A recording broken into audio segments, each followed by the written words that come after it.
السلام علیکم ویورز، کیسے ہیں آپ سب؟ امید کرتی ہوں آپ سب خیریت سے ہوں گے، اور اس دعا کے ساتھ ہم اس ناول کو سٹارٹ کریں گے کہ اللہ تعالیٰ ہم سب کو اپنی امان میں رکھے اور برے وقت و بری گھڑی سے محفوظ فرمائے۔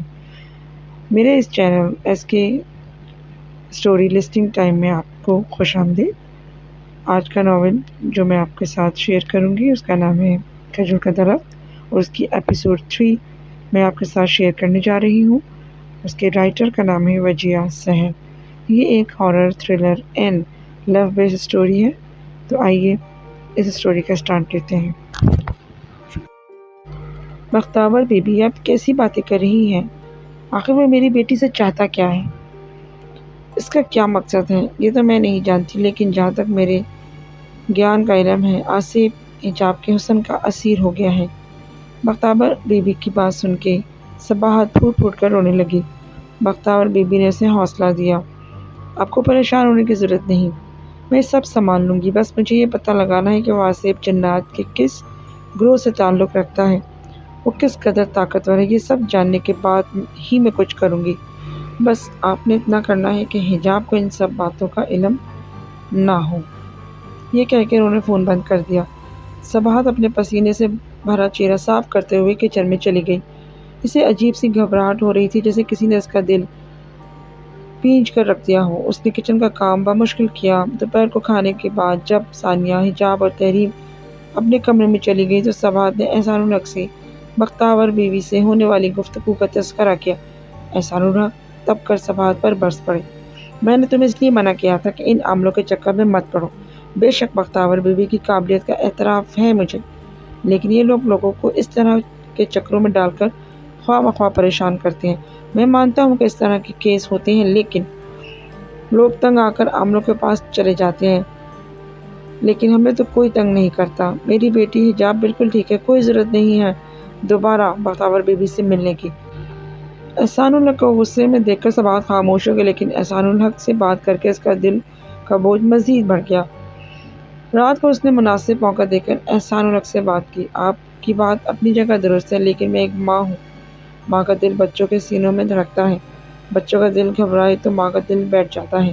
اگر آپ مجھے حجاب کے علاج سے روکیں گے تو میری پریشانی بڑھ جائے گی۔ حجاب کے ساتھ زیادہ وقت گزارتی ہوں۔ مجھے بختاور بیوی کی باتوں میں سچائی نظر آ رہی ہے، لیکن میری بیٹی کو کوئی نقصان نہیں پہنچنا چاہیے۔ اگر میں کوئی ایسی بات محسوس کروں گا تو پھر میں نے تمہاری ایک نہیں سننی۔ آپ بے فکر رہیں، بختاور بیوی ایسی عاملہ نہیں ہے جو اس طرح کے ہتھ کنڈے استعمال کریں، ان کے علاج کا طریقہ علیحدہ ہے، بس آپ وہم نہ کریں۔ صباحت نے احسان الحق کو قائل کر لیا۔ اس نے حجاب کی ہر حرکت پر نظر رکھنا شروع کر دی۔ اگلے روز صباحت نے بختاور بیوی کو فون کیا۔ جو خبر اسے ملی اس سے وہ لرز کر رہ گئی۔ فون پر فاطمہ نے بتایا کہ بختاور بیوی کا ایکسیڈنٹ ہو گیا ہے اور وہ ہسپتال میں زندگی اور موت کی کشمکش میں ہے۔ خبر سنتے ہی صباحت ہسپتال پہنچی تو بختاور بیوی اپنی آخری سفر پر روانہ ہو چکی تھی۔ اس حادثے کے بعد صباحت ٹوٹ کے رہ گئی، مگر احسان الحق کی باتوں سے اسے ڈھارس ملی۔ ہم خدا کی مرضی کے آگے کیا کر سکتے ہیں؟ بختاور بیوی کیا سالوں کے منصوبے بنانے والے لوگ ایک ساتھ میں لقمہ اجل ہو جاتے ہیں۔ بختاور بیوی کے نصیب میں بس اتنا ہی وقت تھا۔ رہی بات ہماری حجاب کی تو تم سن لو، میں کل بھی اس حق میں نہیں تھا کہ حجاب کا علاج کروایا جائے، اور آئندہ بھی تم نے اس معاملے کو لے کر کسی پیر یا سائی کے پاس نہیں جانا۔ ہماری حجاب پر کوئی سایہ نہیں ہے۔ اگر تمہیں وہم ہے تو میں خود فجر کی نماز کے بعد قرآن پاک کی سورہ بقرہ پڑھ کر پانی پر دم کر کے وہ پانی گھر کے کونوں پر چھڑک دیا کروں گا۔ بختاور بیوی کی وفات کے بعد صباحت کے گھر میں ہونے والے پراسرار واقعات یکدم سے ختم ہو گئے۔ حجاب کو ڈراؤنے خواب بھی آنا بند ہو گئے، اور وہ خوبصورت کبوتر جسے حجاب روزانہ دانہ ڈالتی تھی جیسے اس سے روٹھ گیا، وہ کبھی بھی نہیں آیا۔ صباحت بھی خوش اور مطمئن رہنے لگی۔ اب اس کا سارا دھیان اسی طرف تھا کہ نیا گھر کیسے ڈیکوریٹ کرنا ہے۔ نئے گھر میں شفٹ ہونے میں اب بس 10 دن رہ گئے تھے۔ ان 10 دنوں میں حجاب، ثانیہ اور تحریم نے مل کر صباحت کے ساتھ نئے گھر کے لیے بہت ساری شاپنگ کی۔ احسان الحق کو بھی خوشی کا ٹھکانہ نہ تھا۔ ان کے اپنے گھر کا خواب جو وہ کتنے سالوں سے دیکھ رہے تھے پورا ہونے جا رہا تھا۔ شفٹ ہونے کے 2 دن پہلے احسان الحق نے پورے گھر میں نئے ڈیزائنز کے پردے لگوائے۔ دوسری بھی کئی چیزوں میں انہوں نے ضرورت کے حساب سے تبدیلیاں کی۔ اس روز احسان الحق کے جسم کا روحا خوشی میں چور تھا، آنکھوں میں زندہ دلی کے ستارے جگمگا رہے تھے۔ آج وہ اپنی فیملی کے ساتھ نئے گھر میں شفٹ ہو گئے تھے۔ گھر میں فرنیچر کی سیٹنگ انہوں نے ایک روز پہلے ہی کرا دی تھی۔ صباحت احسان الحق کے پاس آئی، وہ پھولوں سے بھری کیاری کے قریب کھڑے تھے۔ صباحت نے ان کے شانے پر تھپکی دی۔ آپ کن خیالوں میں گم ہیں؟ احسان الحق نے مسکراتے ہوئے صباحت کی طرف دیکھا۔ آج میں بہت خوش ہوں، لگتا ہے وقت 10 سال پیچھے چلا گیا ہے۔ اپنے ارمان پورے ہونے کے بعد من میں زندگی جاگ اٹھی ہے۔ اسی دوران ثانیہ، حجاب اور تحریم دوڑتے ہوئے باپ کے بازو سے لپٹ گئے۔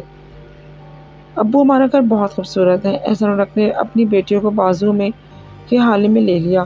یہ گھر ہمیشہ محبت کی چاندنی سے روشن رہے گا۔ پھر احسان الحق نے آسمان کی طرف دیکھا۔ اے میرے رب، اس گھر کی خوشیوں کو ہمیشہ قائم رکھنا۔ میری بیٹیوں کے چہروں کی مسکراہٹ میرے جیون کا سکون ہے۔ میری بیٹیاں ہمیشہ یوں ہی مسکراتی رہیں۔ نیا گھر پرانے گھر کی نسبت کافی بڑا تھا۔ جدید تعمیراتی انداز کی قیمتی اشیاء نہیں تھیں۔ یہ گھر پرانے انداز کا بنا ہوا تھا لیکن انتہائی خوبصورت، کشادہ اور ہوادار تھا۔ گھر میں 5 کمرے تھے جن میں ایک مہمان خانہ تھا۔ گھر کا سب سے خوبصورت حصہ طرح طرح کے پودوں سے بھرا لان تھا جو گیراج کے ساتھ ہی تھا۔ مہمان خانہ بھی اس لان کے ساتھ ہی تھا۔ حجاب کو پودوں کا سب سے زیادہ شوق تھا۔ اس نے احسان الحق سے کہہ کر پودوں کے اوپر سبز کپڑے کی چھت سے بنوا دی۔ تینوں بہنوں کو الگ الگ کمرے مل گئے۔ غروب آفتاب کا وقت تھا، ہر سو سورج کی سرخی مائل دھیمی دھیمی روشنی پھیلی ہوئی تھی۔ حجاب لان میں رسالہ لیے بیٹھی تھی۔ مغرب کی اذان کی آواز اس کے کانوں میں پڑی تو اس نے جلدی سے سر پر دوپٹہ لے لیا۔ حجاب، کہاں ہو بیٹا؟ صباحت اسے ڈھونڈتی ہوئی لان میں آ گئی۔ حجاب نے مسکراتے ہوئے ماں کی طرف دیکھا۔ صباحت گھاس پر اس کے پاس بیٹھ گئی۔ اسی طرح اکیلی مت بیٹھا کرو، وقت بھی دیکھو کیسا ہے۔ حجاب نے ایک لمبی سانس کھینچی۔ امی، سارے وقت خدا کے ہوتے ہیں، کچھ نہیں ہوتا۔ بیٹا، کبھی کبھی بڑوں کی بات مان لیتے ہیں۔ صباحت کی اس بات پر حجاب نے اس کا ہاتھ پکڑ لیا۔ آپ کا حکم سر تو سر آنکھوں پر۔ مجھے ویسے ہی تنہائی میں بیٹھنا اچھا لگتا ہے۔ امی، ایک عجیب سا احساس ہے، مجھے وہ احساس لفظوں میں بیان کرنا مشکل لگتا ہے۔ کیسا احساس؟ صباحت نے پوچھا۔ میں جب بھی تنہا ہوتی ہوں تو یوں لگتا ہے جیسے کوئی میرے ساتھ ہے، میرے بہت قریب۔ لیکن جب یہ بات سوچتی ہوں جو اکثر کتابوں میں پڑھا ہے کہ جب بھی ہم تنہا ہوتے ہیں ان لمحوں میں ہم اپنے آپ سے ملتے ہیں اور اپنے کسی کے قریب ہونے کا احساس ہماری اپنی ہی ذات کا کوئی روپ ہوتا ہے جو ہم کلام کرنا چاہتا ہے۔ میرا بھی اپنے قریب کسی کا محسوس کرنا میرا وہم ہی ہوگا۔ میں ٹھیک کہہ رہی ہوں نا؟ حجاب کی بات سن کے صباحت کہیں کھو گئی۔ حجاب کے دوبارہ بلانے پر وہ بھوکلاہٹ میں بولی، ہاں ہاں، تمہارا وہم ہوگا۔ اپنی دونوں بہنوں کے ساتھ وقت گزارا کرو، مجھے تمہاری فکر ہوتی ہے۔ صباحت بولی، آپ میری فکر نہ کریں۔ حجاب نے صباحت کی گود میں سر رکھ لیا۔ صباحت حجاب کے بال سہلانے لگی۔ بیگم، آؤ باہر جا کے تھوڑی چہل قدمی کر لیں۔ رات کے کھانے کے بعد احسان الحق نے صباحت سے کہا۔ اس سے پہلے کہ صباحت کوئی جواب دیتی، تینوں بیٹیاں دوڑتی ہوئی احسان الحق کے پاس آئیں۔ ابو، ہم چلتے ہیں آپ کے ساتھ واک کے لیے، کچن سے صباحت نے کہا۔ آپ لوگ باہر جائیں، میں کچن کی چیزیں سمیٹ کے آتی ہوں۔ احسان صاحب اپنی بیٹیوں کے ساتھ باہر چہل قدمی کے لیے چلے گئے۔ خنکی بھری ہلکی ہلکی ہوا چل رہی تھی۔ سڑک پر دور دور تک ان چاروں کے علاوہ کوئی بھی نہیں تھا۔ ارد گرد کوٹھیوں کے مقیم کم ہی باہر نکلتے تھے۔ ابو، ہم اس نئے گھر کی خوشی میں عزیز و اقارب کو پارٹی دیتے ہیں، بہت مزہ آئے گا۔ ثانیہ نے جھٹ سے اپنے دل کی بات کہہ دی۔ حجاب اسے گھورتی ہی رہ گئی۔ احسان صاحب نے مسکراتے ہوئے ثانیہ کے کندھے پر تھپکی دی۔ کیوں نہیں، ہم نئے گھر کی خوشی میں اچھا سا فنکشن کریں گے، سب رشتہ داروں کو بلائیں گے، مگر تھوڑا سا کام جو میں چاہتا ہوں وہ کر لوں۔ چند لائٹس تبدیل کروانی ہے اور دروازوں کا رنگ بھی تبدیل کرانا چاہتا ہوں۔ اس کے بعد انشاءاللہ فنکشن کریں گے۔ تم تینوں ابھی سے کپڑے سلوانا شروع کر دو۔ کون سے کپڑوں کی بات ہو رہی ہے؟ صباحت تیز تیز قدم چلتی ان کے ہم قدم ہو گئی۔ بھئی، ہم نئے گھر کی خوشی میں فنکشن کرنے کے بارے میں سوچ رہے ہیں، احسان صاحب نے کہا تو صباحت نے ہوا میں ہاتھ لہرا دیا۔ کوئی ضرورت نہیں ہے اس فضول خرچی کی، بس قرآن پاک کا ختم دلوائیں گے، کھانا بھی گھر میں پکاؤں گی۔ تحریم منہ بسور کے بولی۔ لو جی، سارا پروگرام چوپٹ۔ کوئی پروگرام چوپٹ نہیں ہوگا، اس بار آپ کو کوئی کنجوسی نہیں کرنی، جیسا میری بیٹیاں چاہیں گی ویسا ہی ہوگا۔ صباحت بھی مسکرا دی۔ ٹھیک ہے، اگر آپ سب کی مرضی ہے تو میں منع نہیں کروں گی، لیکن پھر بھی کہوں گی اس کے سادگی اچھی چیز ہے۔ اس بار احسان صاحب بیگم کے قریب آ گئے۔ آپ کی انہی باتوں کی وجہ سے آج ہم اپنا گھر بنانے کے قابل ہوئے ہیں۔ صباحت نے آسمان کی طرف دیکھا۔ یہ سب اس پروردگار کا کرم ہے، خدا ہماری ان خوشیوں کو قائم رکھے۔ صباحت حجاب کے دھلے کپڑوں اس کے وارڈروب میں رکھنے کے لیے اس کے کمرے میں آئی۔ حجاب اپنی جویلری باکس لے کر بیٹھی ہوئی تھی۔ صباحت اس کے کپڑے الماری میں رکھنے لگی۔ حجاب اتنی بڑی ہو گئی ہو، اپنے کپڑے خود طے کر کے الماری میں رکھا کرو۔ حجاب کو جیسے کوئی کچھ سنائی نہیں دے رہا تھا، وہ پاگلوں کی طرح جویلری باکس میں کچھ ڈھونڈ رہی تھی۔ صباحت نے اسے اس طرح پریشان دیکھا تو پوچھنے لگی، کیا ڈھونڈ رہی ہو؟ حجاب بھویں سکیڑتے ہوئے ماں کی طرف دیکھ کر بولی، میری انگوٹھی نہیں مل رہی، اس میں نیلم جڑا تھا۔ صباحت نے ہونٹوں کو کھینچتے ہوئے دوسری طرف منہ کر لیا۔ وہ من ہی من میں سوچنے لگی، یہ انگوٹھی تمہیں کیسے ملے گی؟ وہ تو میں نے بی بی بختیار کو دے دی تھی۔ اچانک حجاب کی خوشی سے جھومتی آواز صباحت کے کانوں سے ٹکرائی۔ مل گئی میری انگوٹھی، یہ تو میرے پاؤں کے پاس پڑی تھی، شاید جویلری باکس سے گر گئی ہوگی۔ صباحت کے پورے جسم میں چرچری دوڑ گئی۔ یہ کیسے ہو سکتا ہے؟ یہ انگوٹھی تو بختیار بی بی کے پاس تھی۔ ان کی وفات کے بعد تو نہ میں ان کی کوٹھی گئی اور نہ ہی کوئی اور ان کی کوٹھی سے آیا۔ کہیں وہ آصف اس گھر میں بھی؟ اچانک ثانیہ کی آواز پر صباحت خیال سے چونک گئی۔ شام کے وقت مطالعے کے لیے تینوں بہنیں لان میں بیٹھ گئیں۔ حجاب 13ویں جماعت میں تھی، اس لیے وہ ثانیہ اور تحریم کو خود ہی پڑھا لیتی تھی۔ ثانیہ 11ویں جماعت میں تھی اور تحریم 9ویں جماعت کی طالبہ تھی۔ تینوں نے ہی آرٹس کے مضامین کا انتخاب کیا تھا۔ ان کا سائنس سبجیکٹ کی طرف رجحان نہیں تھا، اس لیے حجاب کو انہیں پڑھانے میں دقت محسوس نہیں ہوتی تھی۔ ثانیہ کو نہ جانے اچانک کیا خیال آیا، وہ خالی صفحے پر پنسل گھماتے ہوئے حسرت سے بولی، کاش ہمارا بھی کوئی بھائی ہوتا، ابا جان کس قدر پراعتماد ہوتے، اگر ہم تینوں میں سے کوئی ایک بیٹی کے بجائے بیٹا ہوتا۔ ابھی بھی تو ابا جان پر اعتماد ہے۔ حجاب نے ثانیہ کی طرف دیکھتے ہوئے کہا۔ ثانیہ انتہائی سنجیدہ ہو گئی۔ ان کی ذات میں ایک عجیب سا خلا ہے۔ حجاب نے کتاب بند کر دی اور ثانیہ کا ہاتھ تھام کر بولی، میری ایک بات ہمیشہ یاد رکھنا، زندگی میں کسی بھی چیز کی کمی اس وقت تک محرومی نہیں بنتی جب تک ہم اسے محرومی نہ سمجھیں۔ وقت آنے پر ہم بھی بیٹوں کی طرح ابا جان کی ذمہ داریاں بانٹ سکتے ہیں۔ صباحت جو گل جی کے پودے کے قریب کھڑی بیٹیوں کی باتیں سن رہی تھی، مسکراتے ہوئے حجاب کے پاس بیٹھ گئی۔ حجاب تو میرا بڑا بیٹا ہے۔ حجاب نے ماں کے گلے میں بانہیں حائل کر دی۔ صباحت حجاب کے بال سہلانے لگی۔ جس کی اتنی سمجھدار بیٹی ہو، اسے حالات کی اتار چڑھاؤ کا کیسا غم، بس اپنے والدین کی ایک خواہش تم تینوں بیٹیوں نے پوری کرنی ہے۔ کون سی خواہش؟ ثانیہ اور تحریم بھی ماں کے قریب ہو کر بیٹھ گئی۔ صباحت نے انتہائی پیار سے بیٹیوں کی طرف دیکھا، دل لگا کے پڑھنا ہے مجھے اور اپنے آپ کو اپنے پیروں پر کھڑا ہو کر دکھانا ہے۔ ہم چاہتے ہیں کہ اپنی بیٹیوں کو کامیاب کرنے کے بعد بیاہیں۔ صباحت صبح اٹھی، اس نے حسب معمول ناشتہ تیار کیا، بیٹیوں کو جگایا۔ اس نے احسان صاحب کو تو 3 مرتبہ جگایا، لیکن وہ جیسے جاگنے پر آمادہ نہیں تھے۔ صباحت سارے کام چھوڑ کے ان کے پاس بیٹھ گئی۔ آپ کی طبیعت ٹھیک ہے احسان صاحب؟ صباحت کی طرف انہوں نے کروٹ لی۔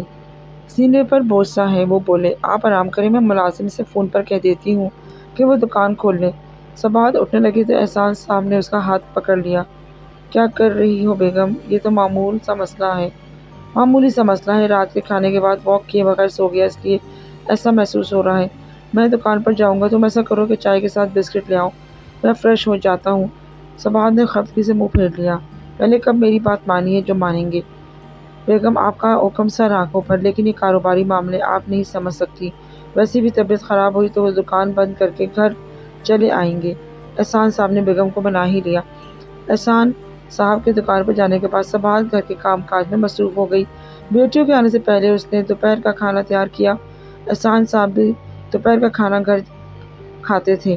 بیٹیاں آئیں تو فریش ہو کے ماں کے ساتھ کچن میں مدد کرنے لگی۔ صباحت نے دکان پر فون کیا، لیکن کسی نے بھی فون نہیں اٹھایا۔ تحریم صباحت کے پاس آئی، اماں ابا جان کب آئیں گے؟ مجھے تو بہت بھوک لگی ہے، بس میری بیٹی آنے ہی والے ہیں، پھر اکٹھے کھانا کھائیں گے۔ دکان پر فون کوئی نہیں اٹھا رہا، صباحت نے کہا۔ تحریم ماں کے پاس بیٹھ گئی۔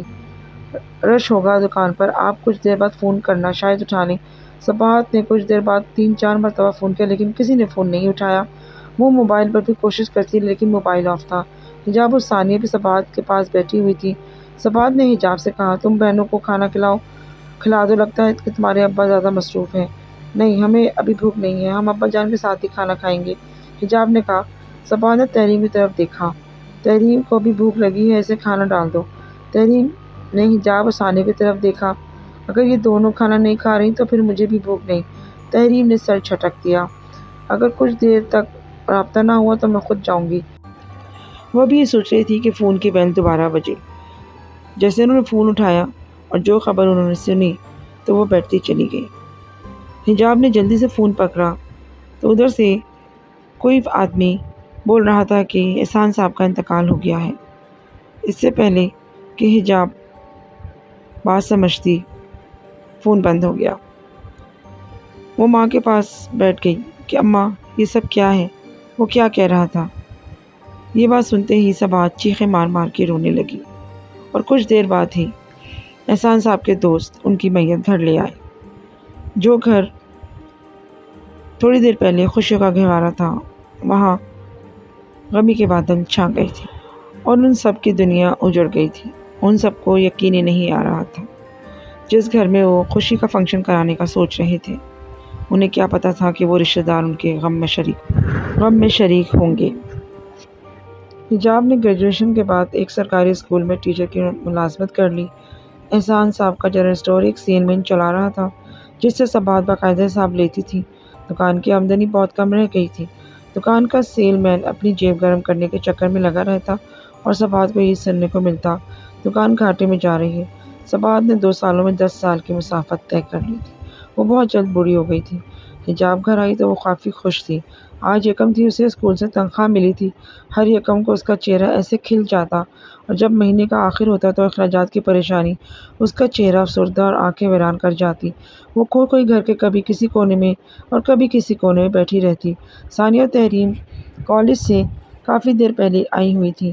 حجاب آپی، ہم تمہارا کب سے انتظار کر رہے ہیں، اتنی زور کی بھوک لگی ہے، آج اتنی دیر سے کیوں آئی ہو؟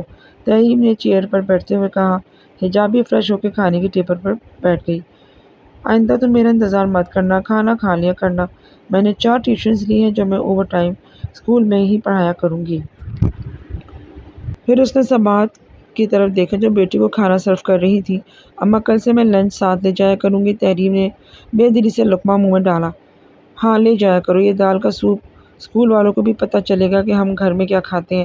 حجاب نے غصے سے تحریم کی طرف دیکھا، ہمیں لوگوں سے کیا لینا دینا، شکر کرو بھوکے نہیں سوتے۔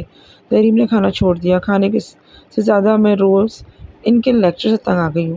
حجاب نے صباحت کی طرف دیکھا جس کے چہرے پر ایسی خاموشی ٹھہر گئی تھی جیسے خاموشی خوفناک طوفان کے بعد سائیں سائیں کرتی ہوئی بربادی کی داستان سناتی ہے۔ حجاب اپنے ہونٹوں کو پیچھتی ہوئی نہ جانے کتنی باتیں من میں دبائے اپنے کمرے میں چلی گئی۔ صباحت حجاب کے پیچھے پیچھے سے کمرے میں آ گئی، اس کے ہاتھ میں حجاب کے لیے کھانا تھا۔ وہ حجاب کے پاس بیٹھی تو حجاب نے اپنے آنسوں سے بھری آنکھیں چھپانے کے لیے دوسری طرف منہ کر لیا۔ صباحت نے حجاب کا چہرہ اپنی طرف کیا، کھانا کھا لو میری بیٹی، تمہاری ماں کے پاس اپنی بیٹیوں کے علاوہ اور کون سی خوشیاں ہیں، اگر تم اس طرح آنسو بہاؤ گی تو تمہاری ماں کیسے جیے گی؟ تحریم کی باتوں کو دل پہ مت لیا کرو، حالات نے اسے چڑچڑا سا کر دیا ہے، اپنی خواہشات مارتے مارتے انسان خوش رہنا ہی بھول جاتا ہے، اور تم ہم سب کے مسئلوں میں کیوں بھول گئی ہو کہ تم نے بھی اپنی ایک دنیا بسانی ہے، تمہاری شادی کی عمر ہے۔ صباحت نے حجاب سے کچھ اور بھی کہنا چاہتی تھی لیکن حجاب نے اسے کچھ اور کہنے کا موقع ہی نہ دیا۔ اماں آپ میری شادی کے متعلق نہ سوچیں، جب تک تحریم اور ثانیہ کی تعلیم مکمل نہیں ہو جاتی میں اپنے بارے میں نہیں سوچ سکتی، میری دنیا تو میری رشتہ دار ہے، میں یہ رشتہ چھوڑ کر نئی دنیا نہیں بسا سکتی۔ یہ کہہ کر حجاب اپنے آنسو پوچھتی ہوئی اٹھ بیٹھی۔ صباحت نے حجاب کے بجھے ہوئے چہرے کی طرف دیکھا، یہ جو کچھ تم کہہ رہی ہو اتنا سہل نہیں ہے۔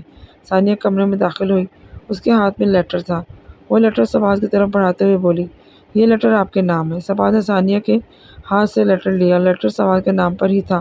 صباحت نے لیٹر کھولا تو اس میں رکا تھا جس کے ساتھ ایک بند لفافہ تھا۔ صباحت لیٹر پڑھنے لگی تو حجاب نے اس کے شانے پر ہاتھ رکھ لیے، آپ بھی میرے ساتھ کھانا کھائیں، یہ لیٹر بعد میں پڑھ لینا۔ حجاب نے صباحت کے ہاتھ سے لیٹر کا لفافہ لے کر میز پہ رکھ دیا۔ صباحت حجاب کے ساتھ چلی گئی۔ کھانے کے بعد جب سب اپنے اپنے کمروں میں آرام کرنے چلے گئے تو صباحت نے وہ لیٹر پڑھنے کے لیے اٹھایا۔ اس وقت وہ اپنے کمرے میں اکیلی تھی۔ لیٹر دینو بابا کا تھا، جو بی بی بختیار کا پرانا وفادار ملازم تھا۔ صباحت نے خط پڑھنا شروع کیا۔ صباحت بیٹی، میری بیٹی بی بی بختیار کے کپڑوں کی الماری کی سیٹنگ کر رہی تھی تو اسے یہ لفافہ ملا جو آپ کے نام تھا۔ غالباً بی بی بختیار یہ لفافہ آپ تک پہنچانا چاہتی تھی، لیکن زندگی نے انہیں وقت نہیں دیا، اس لیے ان کا یہ کام میں کر رہا ہوں۔ صباحت نے لفافہ کھولا تو اس کی ساری توجہ اس لیٹر کی طرف ہو گئی۔ وہ لیٹر پڑھنے لگی تو حجاب اور اس کی دونوں بہنیں صباحت کو کھانے کے لیے لے گئیں۔ صباحت کھانے کے دوران اس لفافے کے بارے میں سوچتی رہی۔ اس نے جلدی جلدی کھانا کھایا اور وہ لفافہ پڑھنے کے لیے حجاب کے کمرے میں چلی گئی۔